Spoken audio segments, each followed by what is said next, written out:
Alrighty then, we have returned to the challenge series now that I'm able to actually be at home and record. Yeah, I recorded the last episode on Friday morning, but I didn't actually post it till Wednesday because I didn't have the time to, edit and render the thing, because that's an hour and a half process. Hell, the rendering's half an hour alone. I guess an hour and a half is an exaggeration. It's more like 55 minutes, because usually the editing takes 20. Uploading takes another 10. Rendering takes... well, basically it renders at double the speed the video playback is, so... like, if you are rendering a 45-minute video, it'll render in about 20-22 minutes. If you're rendering a 10-minute video, it'll be rendered in 5. And if you're rendering a video that's like an hour long, it'll take you a whole half hour. Anyway, editing kerfuffle out of the way. Back to regularly scheduled programming here in the challenge series with episode 44. Looking at the commentator's notes Nitro has left for me, it literally just says, pure unadulterated chaos. I'm scared.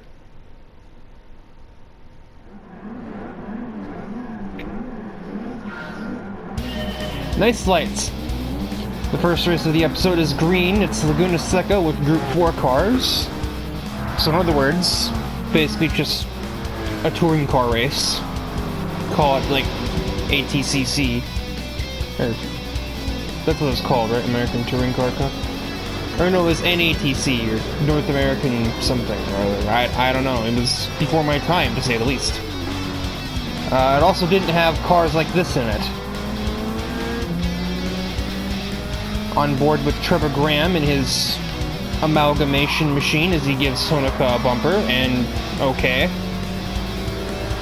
Yeah, okay, yeah. Eat shit and die, asshole.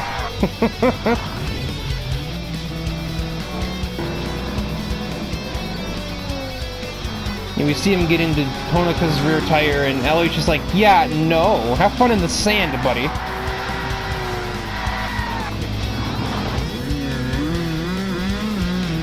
So that's been a thrilling start to this event. We're not even halfway through the first lap, and we've already got a guy in the wall.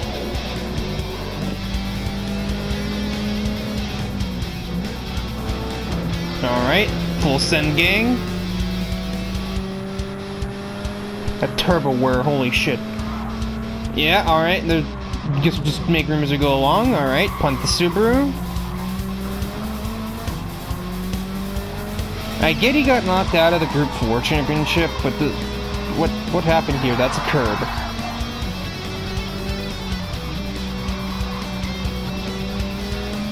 I know he doesn't hit me, because I would remember that, so...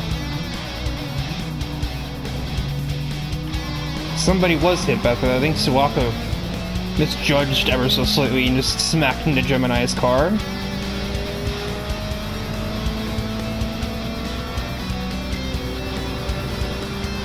He never gets me cleanly.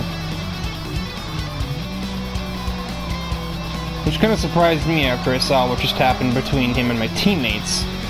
Does he know I'm on Mercury? I suppose there's a chance he doesn't. Some people don't actually know that, because the decals on my car for them are usually not all that big. Like, it's above the front wheels. Not the biggest sticker on the car, though. Alright, smack into Thomas, move him out of the way, I'm sure he loves that. Yeah, compared to... actually, it's even smaller on this car, what the heck. Honoka, actually it's not even on this car. Honoka, you forgot that, you ditz.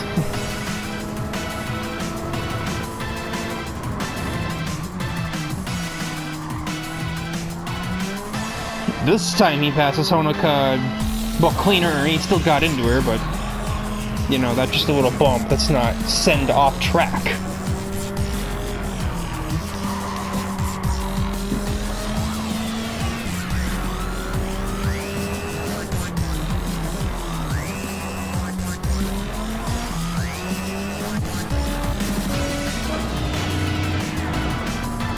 At the moment, Tyler has the lead. Not by much. I mean, sort of hanging with him, surprisingly. And the Suzuki Swift is more of a believable touring car, being that it is front-wheel drive.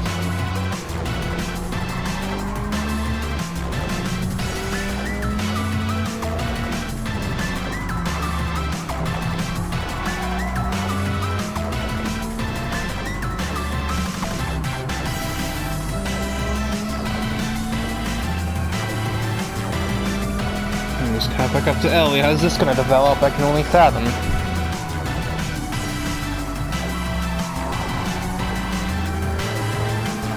Okay, a nudge. I guess he just can't be bothered now. Maybe he learned his lesson. Maybe he learned from the other times that Mercury Racing's been fucked with and we came out victorious. Alice in Chains, Mizoto. To some extent, Black Stallion, albeit that mostly coming from Ryan Blanchard more than anything, who's not even on that team now. So...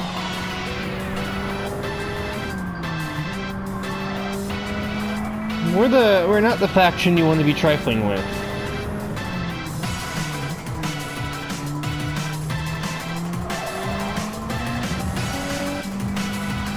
It's still basically retaining the status quo between the top two.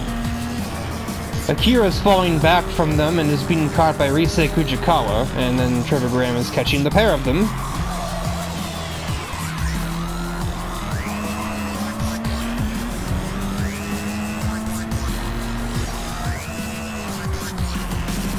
Alright. Well, I've seen worse. In fact, I've seen worse in the racing league I pulled him out of. Well, I pulled him out of. I didn't pull him out of shit. Drake Scarborough did that. Same thing with Brendan Reed and Fidel Fabian. That was his idea, not mine. I was just like, well, I know you. I know you're not a complete idiot, but... And that's saying something because there are a handful of them in the racing league that Trevor comes from, or at least that I know him from, so...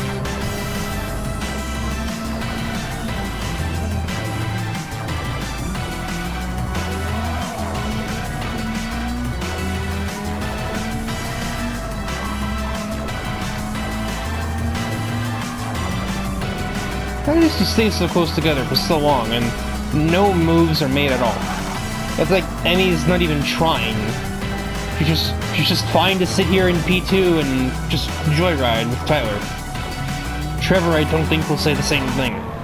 Especially since I have a bit of an estimation as to what will happen next. For anybody that remembers the qualifying rounds for the Group 4 Championship, Tyler is the indirect, inadvertent reason that Trevor missed them, and from what I understand, the post-race discourse between the two was far from cordial.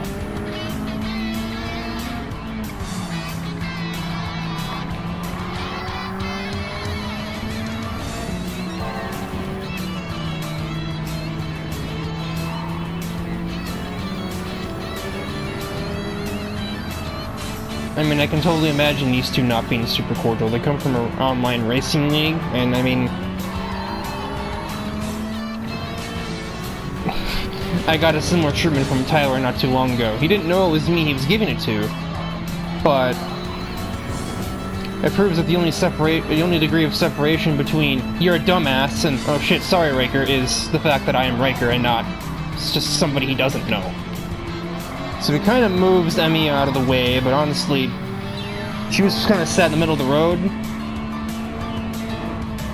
That one I'm not so sure about, Chief.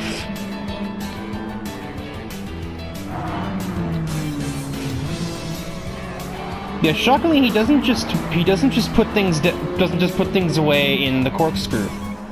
He waits for the next corner, bounce, puts Tyler in the sand, and then proceeds to take the worst corner here possible. And, well, yeah, to the surprise of no one.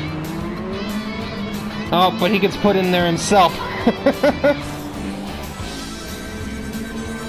That's funny. So Emmy sees this from her POV. watches Trevor descend Tyler to the sands. It's like, alright, well, if you can do that, so can I. Have fun with that tire wall. And so Emi Barzaki is going to be the one grabbing the victory here at Laguna Seca. Trevor gets out of the sand in time for second place. Tyler creates a bit of a gridlock, and he only rejoins the circuit for P7. When he probably should have won the race.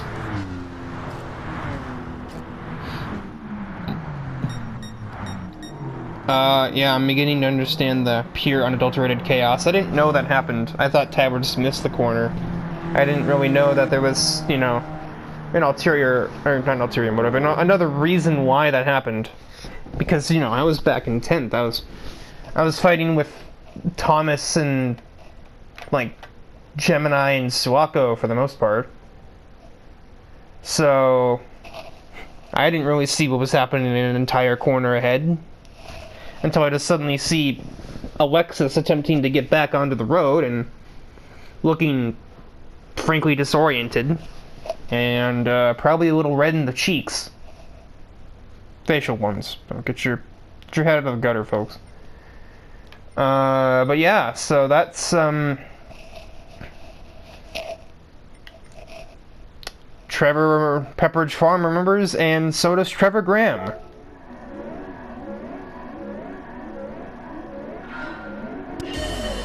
Again with the lights. Now we are green for race 2. It is Group 3 cars at Dragon Trail. And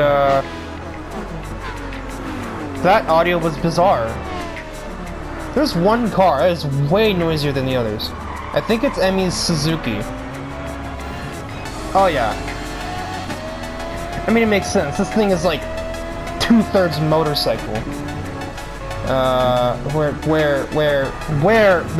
There's the focus. Riley Blanchard, unfortunately, is the focus of the race. I mean, it's the rules. If they started last, that's where the camera goes, at least by default.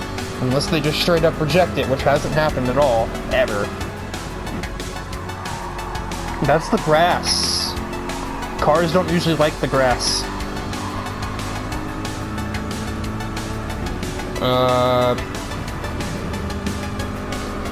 Making very significant progress is the Corvette, already up to P6 by the looks of things, and we're not even through the first lap of the racetrack.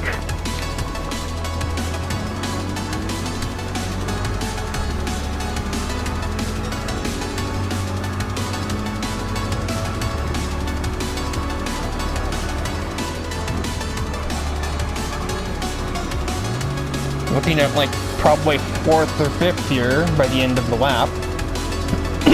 With the run through the death chicane such as that one.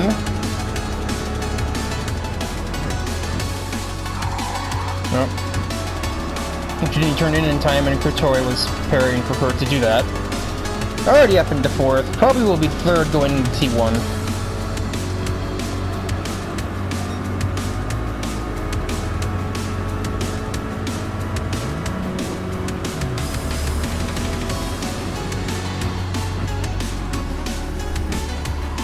Maybe not.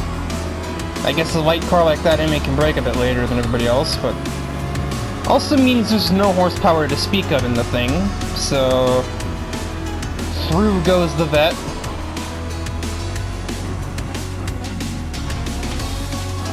My god, in terms of in progressional terms, this could just easily have been a 3-lap race as a 5-lap one.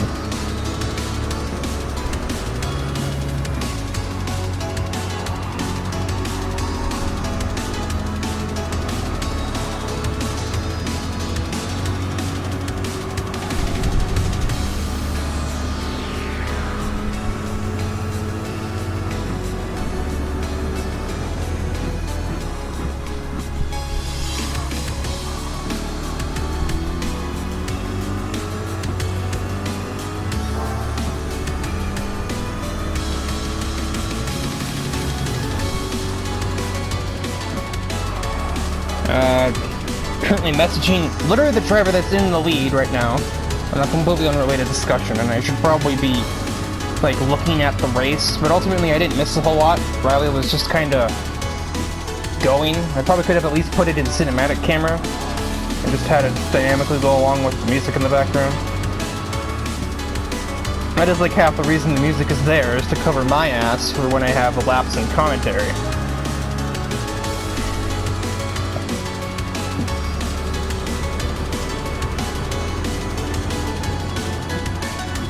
Does not have a run on Nico. Actually, Nico just about tags Thrasher. I think she expected an aggressive breaking point from Riley. And she broke defensively, but Riley broke normal. And that obviously caught Nico lacking there. These three are very obviously the class of the field. My mom is not too far away. But I think Kotori is... Oh, yeah. Kotori is making the ultimate Dragon Trail train of 2022. Holy fuck, everybody is in that train. That's a Blueberry train right there. I'm totally gonna get smacked upside the head for that one later. Now things are kicking off. Riley's caught the 2 leaders. We're gonna go 3 wide at the bottom of the hill, and it's gonna be Thrasher with the advantage. Riley getting second on the inside lane, it looks like. And yeah. Oh Jesus Christ! Oh my God! I don't want to say I'm surprised that it happened. I'm just surprised that it looked this brutal.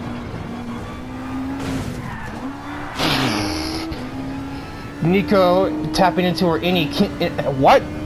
tapping into her inner Kimi Räikkönen there and just stone cold taking that crash.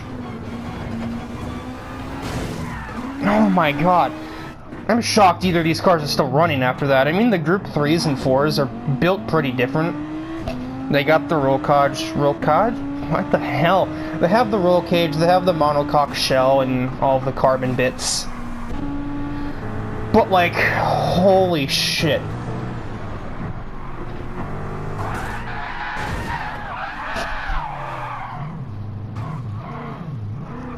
That looked kind of like a realistic crash too, like, it could just be they have different approaches to the chicane. If there were any other 2 drivers in that crash, I would just think that's a difference in attack, attack pattern. People take that death chicane differently. Thrasher takes it conservatively and Riley doesn't. But considering it's Riley and it's Thrasher, I'm thinking that there's probably some ulterior motive behind that absolutely shell shocker of a crash. Yeah, there is. If somehow there wasn't before, I think there will be on the next one, if there is another one. Obviously, past teammates, Riley got fired for something she absolutely deserved to be fired for. She basically tried to fucking kill me, you know?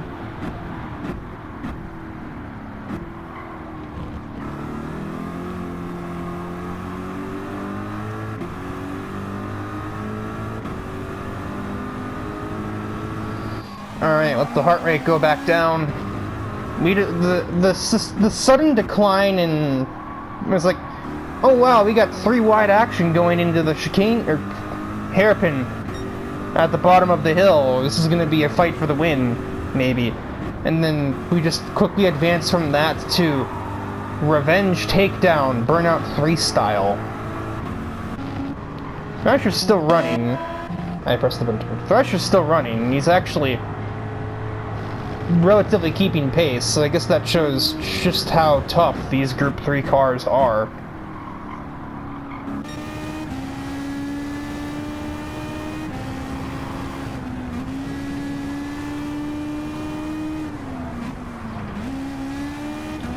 Nico is understandably a lot more cautious through here now after that.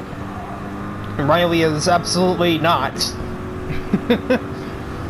And, I mean, I guess she's trying to catch the leader. Her car is probably not too badly damaged either. If Thrasher's isn't, hers certainly is not. Actually, Thrasher's catching back up to my mom. He might still get a podium out of this. He might just be able to pass her on pace even after that big wreck. The massive shunt, as they would probably say in a Formula commentary. Or really just any European commentary. They love the term massive shunt.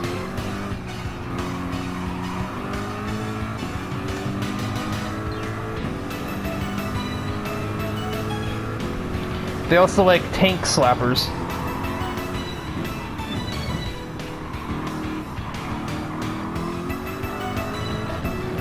So just as quickly, Riley has caught back up to Nico, and I can only imagine where this is going to go from here, because, you know, this is the feud that originally started the whole Mercury Black Stallion beef in the first place.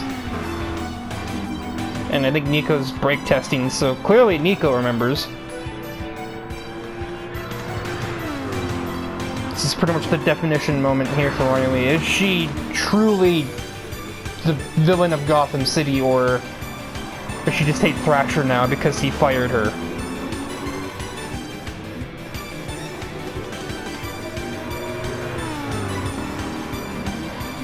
Probably find out here. Goes for an overtake through the death chicane. Actually, well, kind of makes it stick, but she finds a wall. So Nico's still going to be present in her mirrors as we head up to the last turns. Last turn, basically. The last one barely counts. Nico goes way down the inside. Full send to gang, and she manages to stick that. Oh. Uh-oh.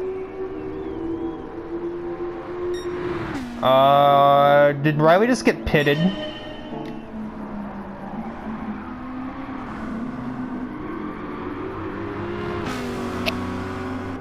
Yeah, she gets bopped there, and I think... Uh-oh.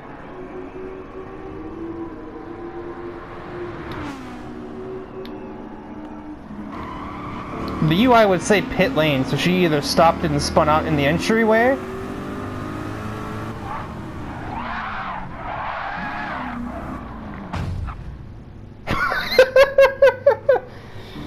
Well, don't worry, Thrasher. Mercury's got your back now.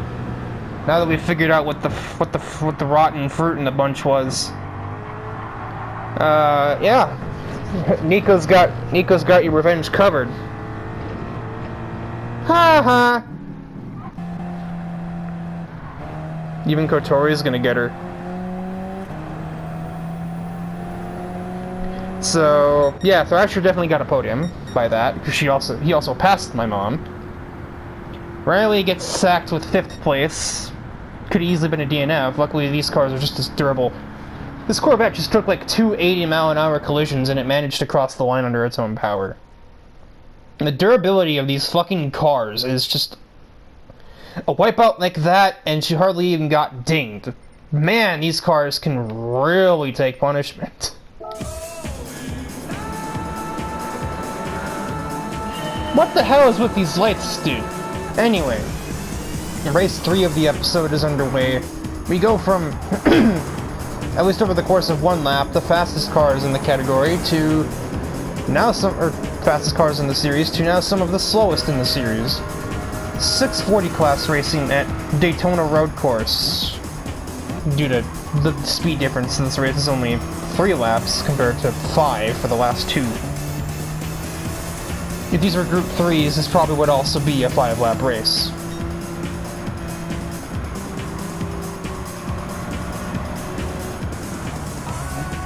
And that's kind of been the principle for most tracks for a given category. For 600s, 640s, it's been 3 laps. For 720s and 760s, it's 4 laps. And for the race cars, it's 5 laps. Depending on the track, sometimes it'd be 4 laps for longer tracks in Group 4s. And obviously for special cases, like, we're not going to do 5 laps of Le Mans in a Group 3. No, that's going to be a 2-lap race, and I don't think other than... Jesus. I don't think any case other than...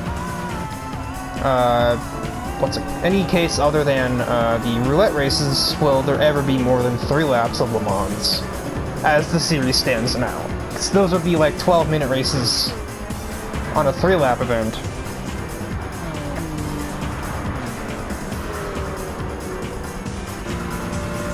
Camera's offering me no assistance in any of that.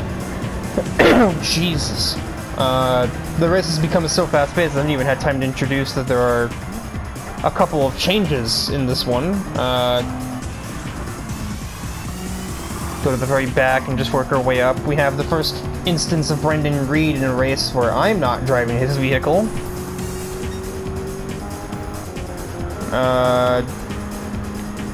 After the death of the 500 category, which was kind of where she made her living, Yukiko Takuchi has moved into the 640 class with a rotary-swapped MX-5. Does not have the most horsepower, which means it's not going to do a whole lot here at Daytona, but when we get to something like a Tsukuba, maybe, it probably will do a little more.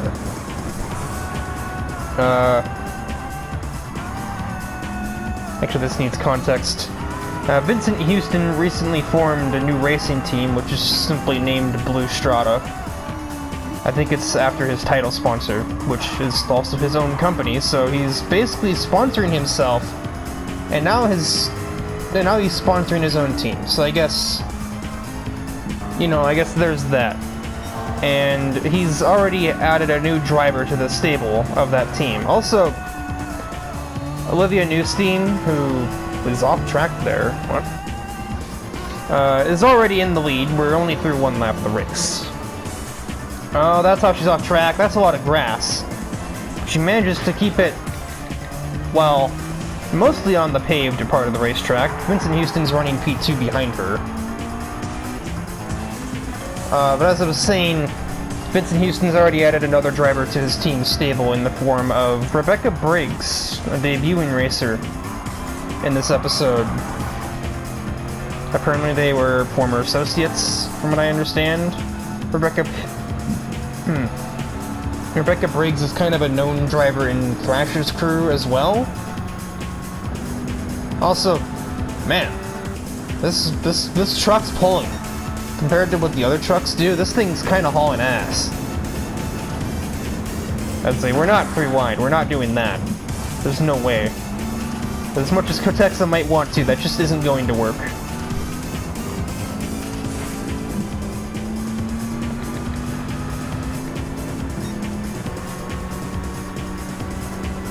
Trevor Graham's S15 just lacks entirely in the top speed department. And everything's just kind of stuck behind Alexis Aliris at the moment. Oh, no truck. Vincent's got, that's 174 on the M3, by the way.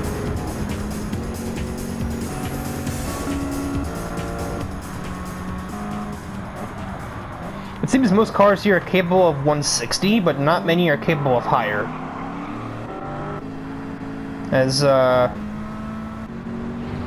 Yeah, so Dakota and Martin, and especially Thrasher's Hammerhead, they've made a habit of running pretty mediocre in their chosen pickup trucks. So to see a pickup truck moving up the order and being a threat for a podium result, that's kind of foreign to me.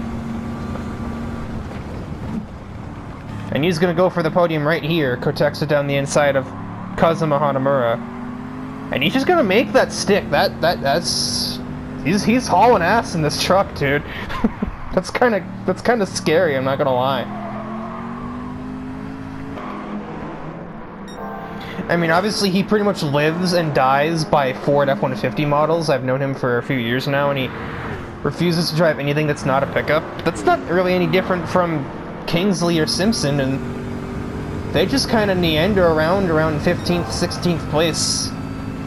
This guy is up Vincent Houston's rear bumper, and he might take second away here if he has any luck. What the dive bomb doing? Okay. Vincent, you're just gonna live with that? Damn. Alright. The superior blue and white stripes vehicle. Huh. Welcome to Ford Racing 3. Anyway, meanwhile, at the front of the field, it's been an absolute clinic for Liv Newstein, who will take the checkers at Daytona. Damian Kotexa, though, to me, honestly, is just as much of a standout. P2 in the F-150. Vincent remains on the podium, and his debuting teammate manages 4th place. So a decent debut for the 2-car outfit of Blue Strata Racing. That was nice. After the last 2 races, it's nice to just have a normal race with, a couple of underdog results. Instead of just, welcome to Twisted Metal, looking goofy,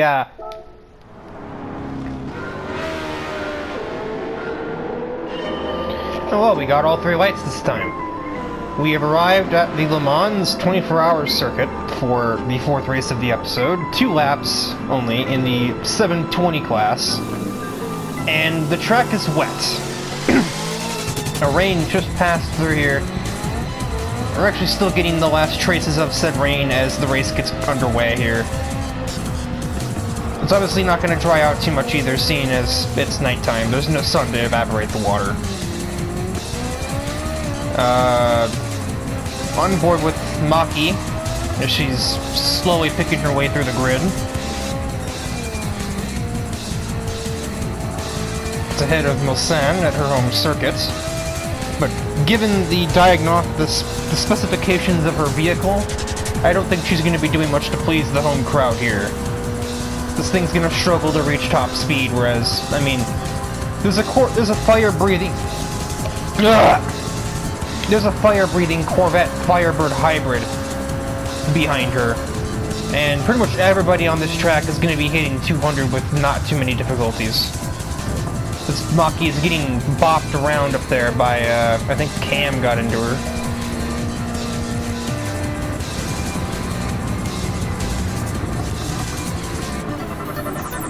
Yeah. He's not even all the way on the brakes.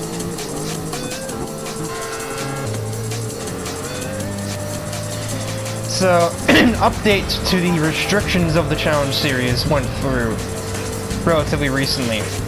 As somebody who was personally affected by, this car is loud! Holy rotary Batman. I guess this is what happens when you put a 787B engine in an FD. No shit, I guess, when I say it that way. Those who may remember the Spa incident, where I totaled my own FD, ironically, was a race that never should have gone green, because the track conditions only were suited to intermediates or wet tires of some kind. And only 2 cars out of the 20-car grid had, you know, intermediates to produce. Well, now the restriction is everybody has intermediates. And so, a bit of a nudge to Natsuki there. Like, everybody has intermediate tires now. I mean, there's no excuse for that, because they're just provided by just the Challenge Series in general. Yeah, it's a pretty hefty investment. Racing wet tires don't exactly come cheap, but it's certainly worth the development of being able to run wet races and not worry that half the field's gonna total their cars. Because now we actually have the appropriate tires for the track conditions, and I still think there's a certain limit if we don't have full wets available yet. So if the rain gets too much, I think Nidori's got this weird device she has that's installed in all of the cars. It's the moisture gauge there in the bottom left, and next to the tire compound. That tracks how much water is getting onto the tires as the car drives through the track. Right now it's sitting at exactly 50 moisture, and the sort of benchmark we set is if the moisture is somehow above 80, which we'll know if it is because the bar will go from a sort of off-white blue color like it is now to just a full-on blue. If we ever see even an iota of blue in that moisture for, you know, on any part of the racing surface, red flag is thrown. Because not everybody has full wets available to them at the moment. Maki just sneaks her way ahead of the Aventador and gets down the inside of the Cobra, trying to take the lead through the Forged Chicanes at the end of the first lap. And looks like that is exactly what Nishikiner will do. And sneaks her way into the lead. And now she just has a second lap to try and make good her escape plan. But that Cobra has some absolutely lethal accelerations, so that's not going to be easy to do.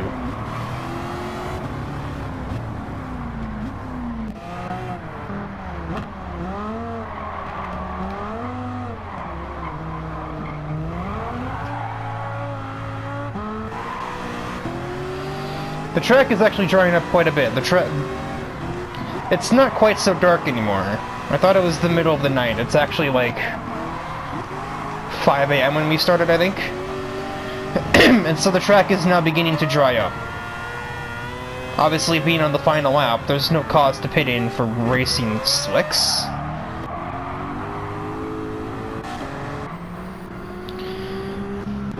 But the track might be dry by the end of this race.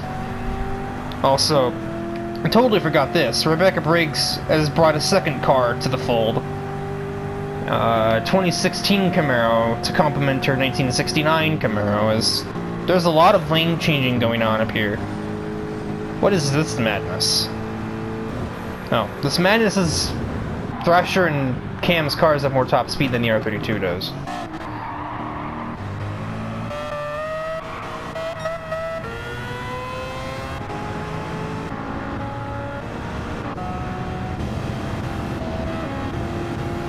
Yeah, the acceleration on the Cobra is brutal.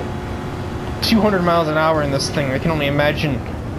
I'm just imagining the Jeremy Clarkson thing where he's going so fast is like his entire face is just like being like blurred backwards.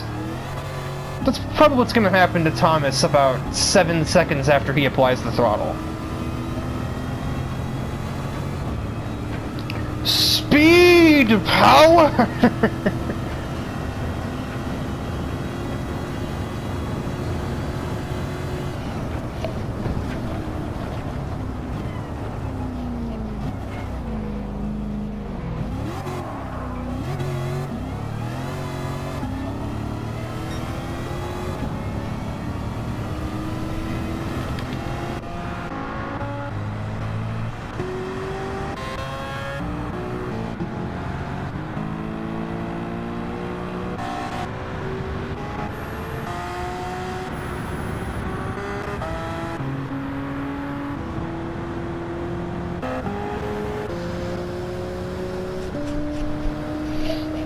Yeah, this is about what I expected to see. These two cars don't really have a whole lot in the way of top speed. Somehow the A220 actually has a little bit more horsepower than the 911 does. Not as much top end though, so that, you know, that evens out in that battle back there for not finishing last. Which I, honest to God, think that Mulsanne's going to win that battle.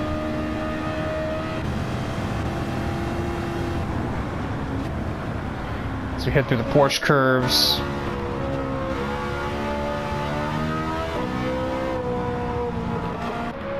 Wrong one. A lot of curb being used by the F430 driver.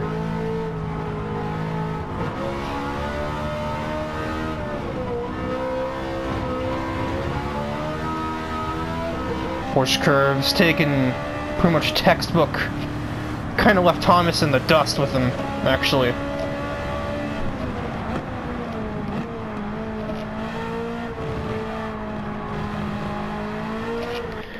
And through the last set of Ford chicanes, Maki Nishikino is going to crush the competition at Le Mans and grab the victory. Thomas O'Reilly will take second place by a handful of seconds, and he will be on the podium with them.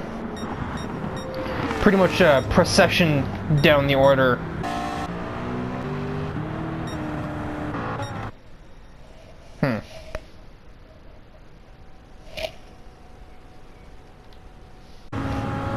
So I noticed this oddity.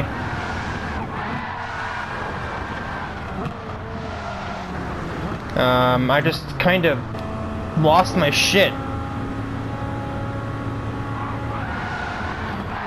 I think I was concerned there was about to be contact, and lapse, just a lapse. That there's just nothing else I can say. That was just shit.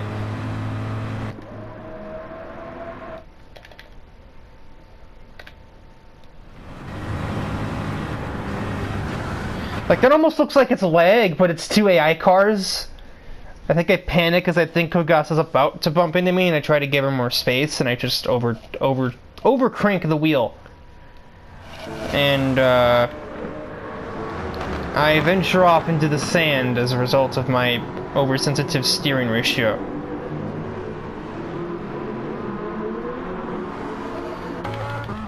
I was like, I noticed in the running order, like, you know, I finished 14th, but I was running 4th last I looked, so what happened there? Well, now we know what happened there.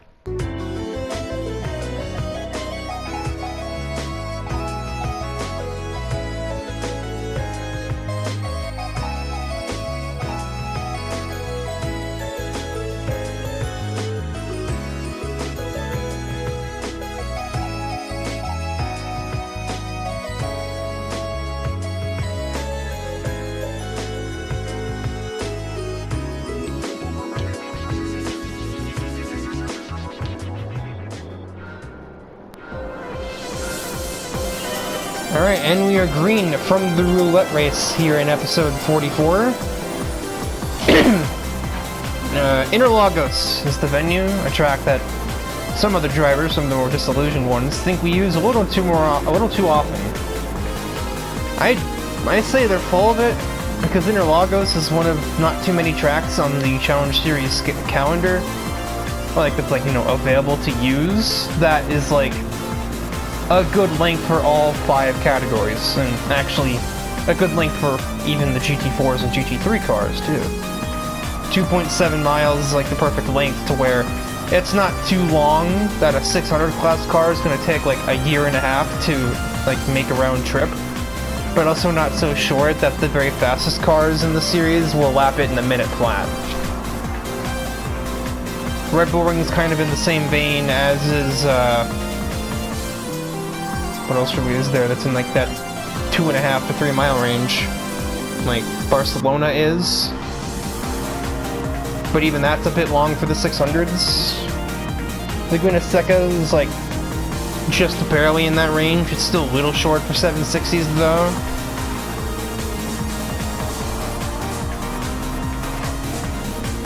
Anyway, back to the racing at hand. We are on board with Mika Harris and her GT350R. Already made her way through half of the field, which I guess is a little easier to do when there's cars in all 5 classes rather than just cars in your own. Her sister is ironically the one leading the way in her F50 over Ellie in her 911, who, it's actually Ellie's birthday on the day I'm recording this, October 21st. Even if in universe it's actually more like Halloween. So we take December off and return the day after New Year's, basically.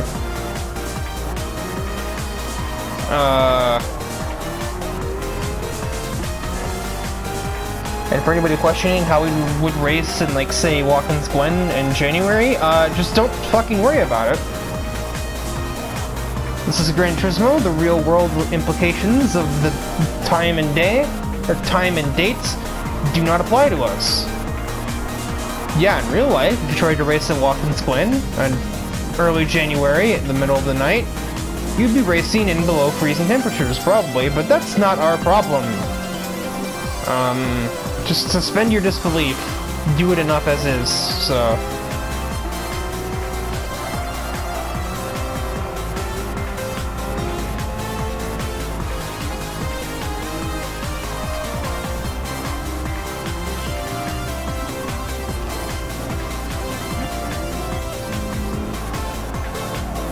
You know, Vegas is keeping Briggs at bay, and Briggs is in a 720 to her 680.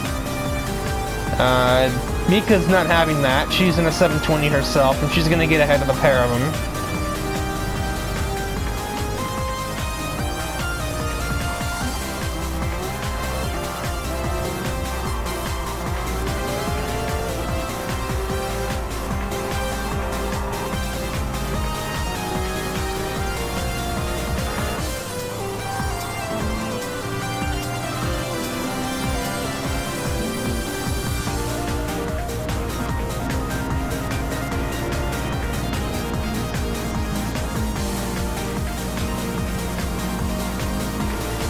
I believe Dom's car is tuned for 720 at the moment.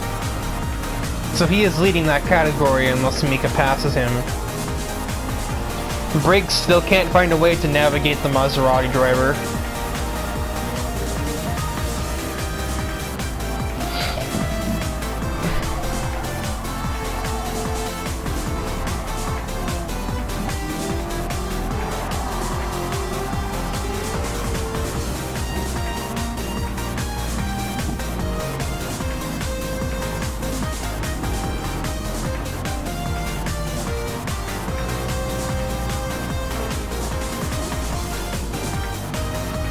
As Mika just snuck his way ahead of Dominic, going down the hill there.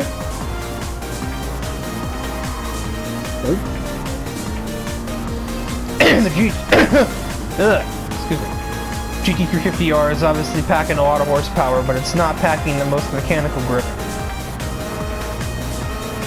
That's weird.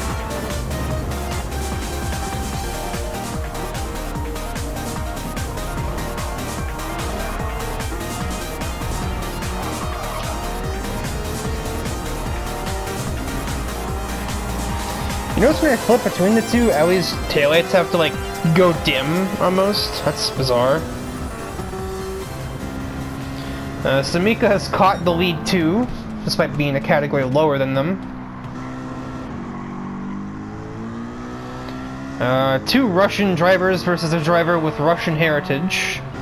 Let's call it rush hour, as Mika will dispatch of Ellie with not so much ease. Actually, she fought back on the outside, but she is not clear and can now take the fight to her older sister.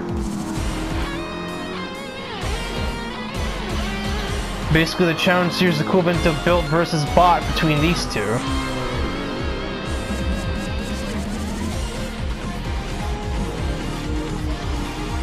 I think seeing the headlights just scattering all over the racetrack from that angle.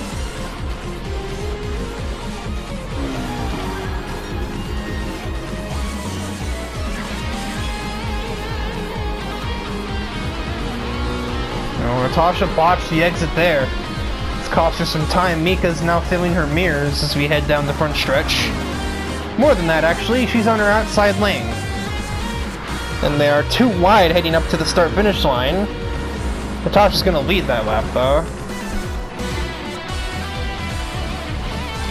Mika tries the outside of T1. Now that's the inside. She might have... squeeze moment. Who can hold better traction through turn 3? My money's on the F50.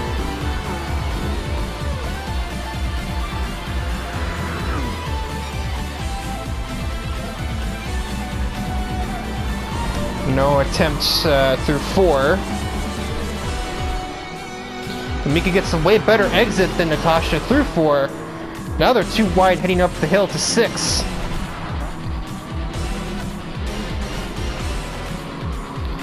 Mika about clears, has used some curb there. Natasha shoots down the inside. So they remain too wide going through the consecutive hairpins.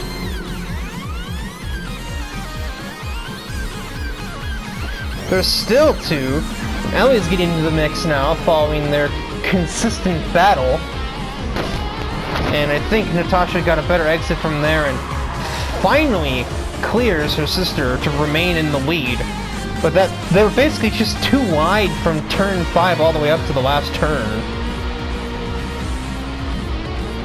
Another awful exit from Natasha puts Mika back in contest. Now the roles are reversed. Now Mika's on the inside and she's going to clear her sister on the front straightaway. And they're still both getting away from Ellie little by little as this goes on. Somehow, some way. I don't, honest to God, know how, but they are.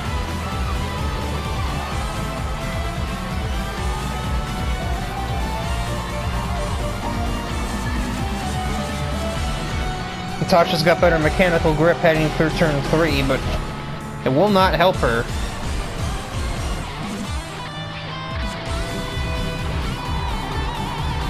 Mika missed that apex though, that costs her a bit. So now it's Natasha's turn to go on the offense. And now the roles are once again reversed as we head up the hill to 6. Natasha shoots all the way on the outside, much like her sister did the lap previous. has to remain there, but now that's going to be the inside as she stays there, which she easily does, and she once again clears her sister. Never mind, a huge send from Mika puts her back ahead of the F50, and a huge send in return from Natasha. These two are just... this is gladiatorial at this point, and Ellie's just got the best seats in the damn house. I can only imagine what she's seen from this sibling rivalry to end them all. Even Dom DePrisco's slowly finding himself become a part of this battle as... oh, the big slide from Mika that's gonna cost her any chance of taking the lead towards T1. They're about to lap Lynette Mulsanne here going down the main drag, and she's not doing a whole lot to make herself get out of the way. She's instead blocked everybody up doing her steady 116. Which puts, oh, never mind, Natasha didn't like being put in third, sends it back on Ellie.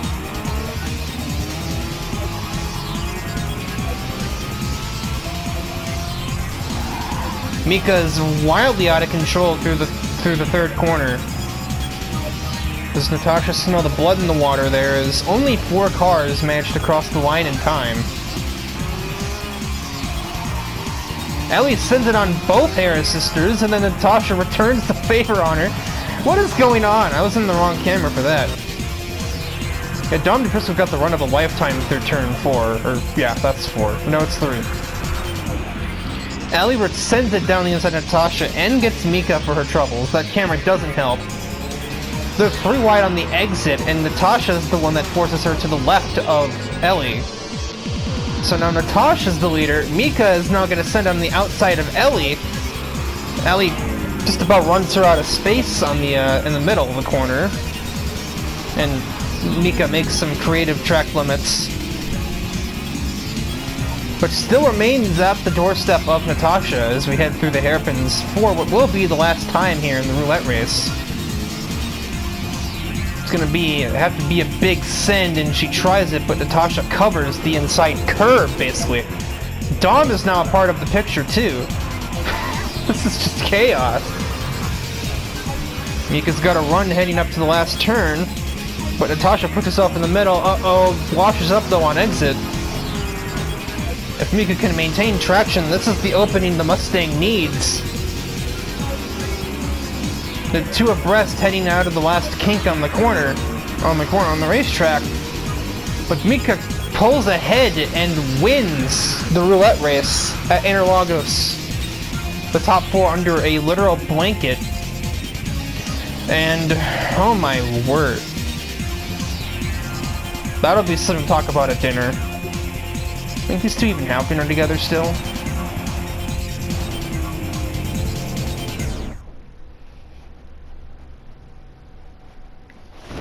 Only you'll have to wonder what would have happened if there were more laps. How would Dom and Ellie have gotten involved in that battle for the victory? So Mika wins in a category in a car 1 category lower than her sister, and Violetta Vegas manages to hold off multiple 720 cars on her route to winning the 680 class. As Damien wins the 640 class, beating Taro in the 680s. And then we just have Lynette Mulsanne as the solitary 640 runner. Well, that was splendid racing from the 2 sisters, and a little bit of Ellie mixed in as well. Birthday and a show, I would say, for the Porsche driver.